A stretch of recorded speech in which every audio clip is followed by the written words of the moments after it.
Mga kababayan, mag-update po tayo, mag-update po tayo ng aking dragon fruit. Huling update ko po nito nung after bagyong Ulysses. After bagyong Ulysses po ko ang huling update ko po nito. Ngayon, update ko po ito ngayon. Magandang hapon po sa inyo. Magandang hapon po.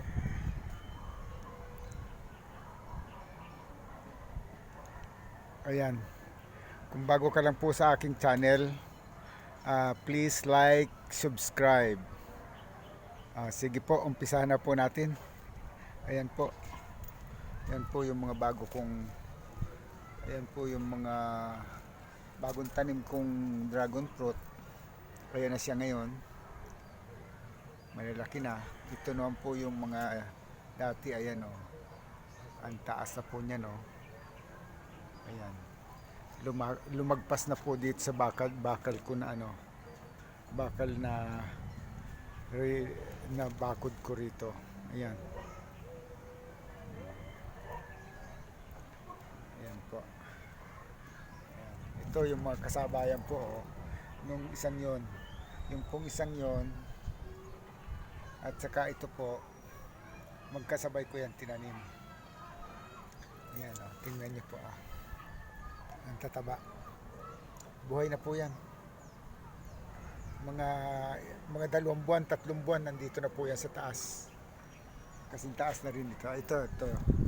Ayan po, tingnan niyo po yan, oh. Ayan. Bagyong Ulysses po, nandito lang siya sa lugar na to.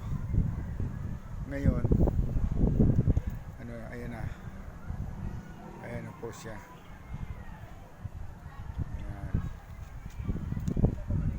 Ayan, oh. Itong isa naman to, ayan. Dati maliit lang to, hanggang dito lang nang yung bagyong Ulysses. Ngayon nandito na po sa taas. Dito na po sa taas. Ayan na po siya.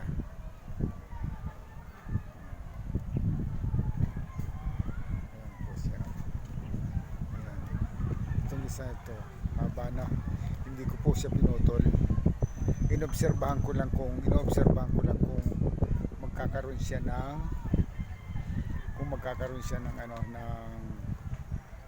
suloy dito sa puno. Ayan po, nag-uumpisa na magkaroon ng suloy. Kung nakikita niyo po yan. Ayan. Ayan po. Kung nakikita niyo po yan, ayan. Oh. So, kakaroon na siya ng suloy. Tingnan niyo po itong isang to.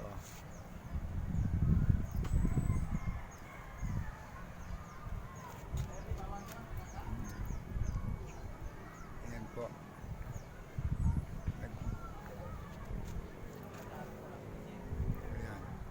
Ayan po siya.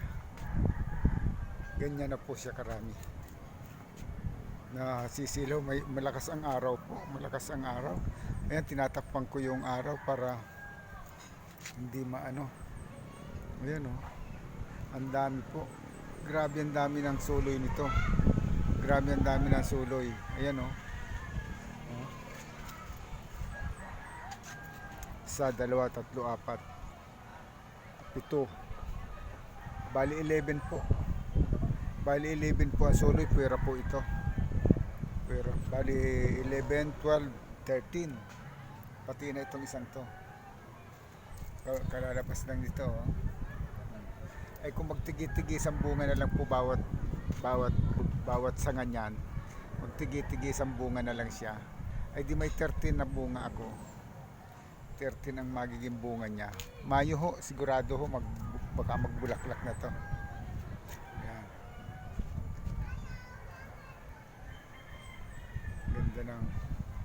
Maganda na po yung dragon fruit ko.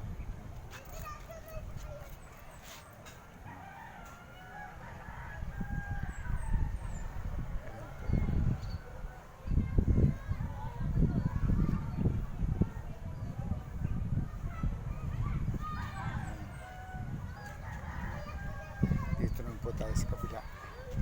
Ayan, oh. Ayan. maliit lang po yung pinaka ano niya, pinaka paso niya. Ayan po. Maakyat po siya. Oh, ayan. Pagdating dito sa taas, ayan na po siya.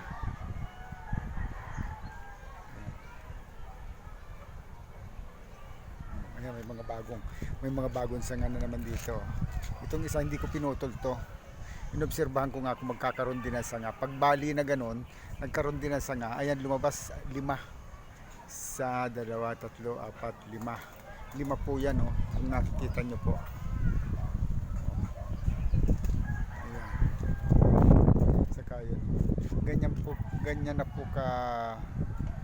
na po kalago ang aking mga dragon fruit. Ganyan na po siya kalago. Ayan, oh. Ang pinakapaso po niya, no, ang liit lang. Pero ayan siya. Oh. Ayan siya. Oh. Tataas po. Taas po ng kunya. Ito pong dalawang to, bago lang po ito. Bago lang din pong kunya. Bagong tanim. Ito po kasabay din po ito, no. Ayan, oh. Pero ito nasa timba naman to. Pero hindi siya, ano. Ayan, oh. Pero matataba na siya. Pero pagdating sa dulo, ayan din. Daming soloy din, oh. Isa, 2, 3, 4, 5, 6, 7, 8. 8 soloy po yan. 8 sana. Pinutol ko naman po to. Ito pinutol ko. Yung isang kasi doon, hindi ko pinutol yon. Saka ito, hindi ko rin pinuputol pa to. Pero mayroon na rin siya, nag-ano na rin po siya, oh. Nagsasanga na rin po dito. Kahit di ko siya pinutol, nagkakaroon siya ng sanga. Ayan, oh. 2 po yan lalabas dyan. Ayan, oh. Tingnan niyo po yung puno niya. Ayan.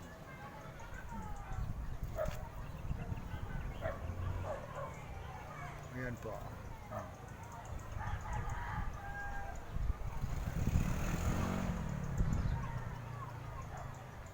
Ang lulusog po ng ating mga dragon fruit. Ganyan lang po kasimple mag-alaga ng dragon fruit, magpatubo. Yan po. Ang sikreto lang po niya sa fertilizer. Kailangan bago mo itanim ang kumpleto na po ng fertilizer yung paso, para habang lumalaki siya, kinakain niya yung fertilizer, may pagkain na siya. Kaya tingnan niyo po yan, oh. Ang liit-liit lang ng itinanim ko ng katawan. Ayan, oh. Nang tumubo, ang laki, ang taba. Ayan po. Napakaliit lang po ng itinanim ko. Ayan. Itong isang ganun din, oh.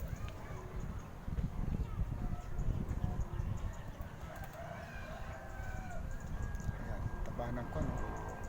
Taba po niya, no? Ito naman po, yan, oh. Taas na siya, no? Yan. Yan po siya. Ito bagong tanim po ito. Ito, bagong tanim lang po siya. Pero may mga ugat na siya, oh. Kung napapansin niyo yung mga ugat, oh. Ayan.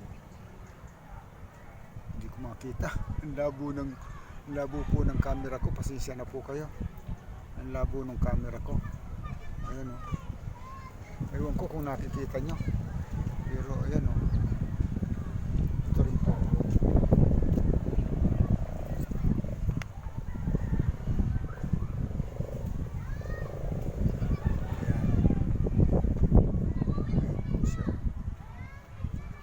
Pantay na po siya dun sa pinakabakod.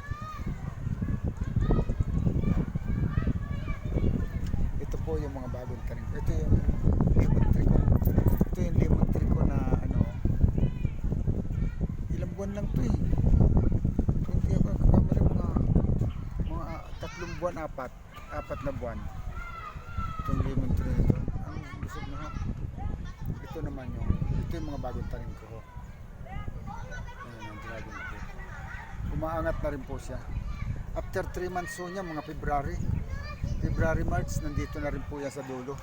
Ayan o, tingnan nyo kung ano, malapit na o. Ayan o. Mga 3 months lang po niyan, nandito na sa dulo yan. Tingnan nyo, umaangat na o. Ayan, buhay na po yan mga yan. Buhay na.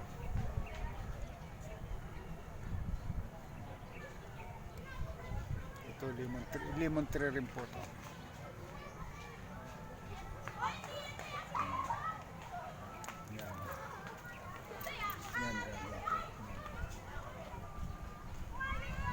Mga bagong tanim po yan.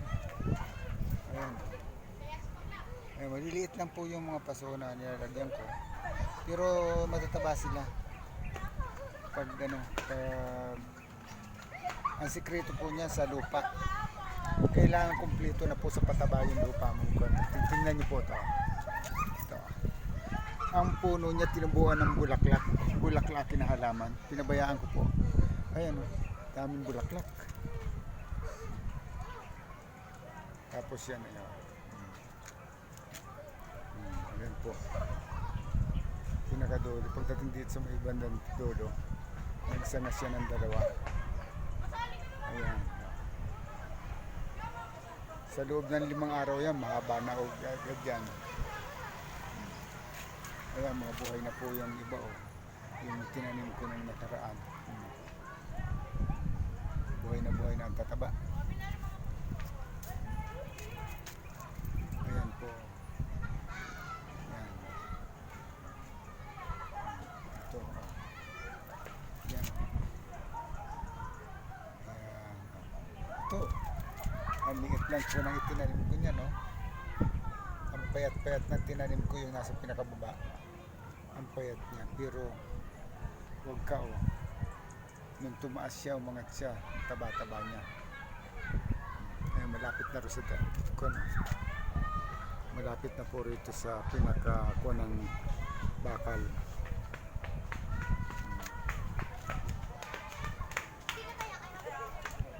Ayan po.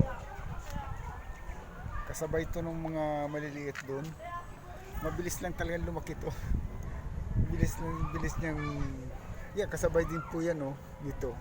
Kaya lang ito, nagtataka nga ako bakit ganyan kabilis yan. Yung kabilis yung mga tumubo ng napakaganda. Ito, katatanim ko lang po niyan. Yan, may tubo na. Yan. Mas nauna po ito, nauna po ito kaysa rito. Ito bago lang talaga ito. Pero mahaba nga lang yung cuttings na nilagay ko. Mahaba yung cuttings na nilagay ko rito. Na ginamit ko cuttings na mahaba. Mahaba na. Ay, ayan, buhay na.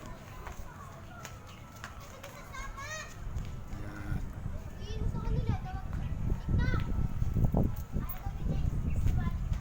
Ayan po. Dito po yan, nakahilira lang po yan dito sa rooftop. Ayan. Ayan po yung kanya kabilang side. Tapos yung kabilang side naman yon, yung malalaki na yon, malalaki ng dragon fruit. Yan, yung nakita natin kanina. Yan. Ayan. O, sige. Hanggang dito na lamang po. Salamat po sa panonood nyo.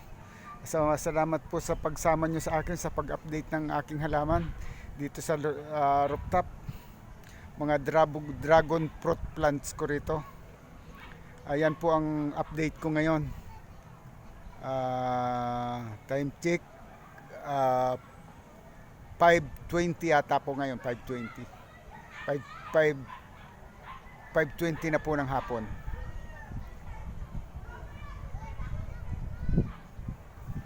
Ayan. Hanggang dito na lamang po. Salamat. Sana mag-subscribe po kayo. Sana kung nagustuhan nyo po ang video kong ito, update ng aking mga dragon fruit plants dito sa rooftop, comment na lang po kayo sa baba. Like and subscribe na rin po. Sana mag-subscribe kayo. Salamat. Bye-bye.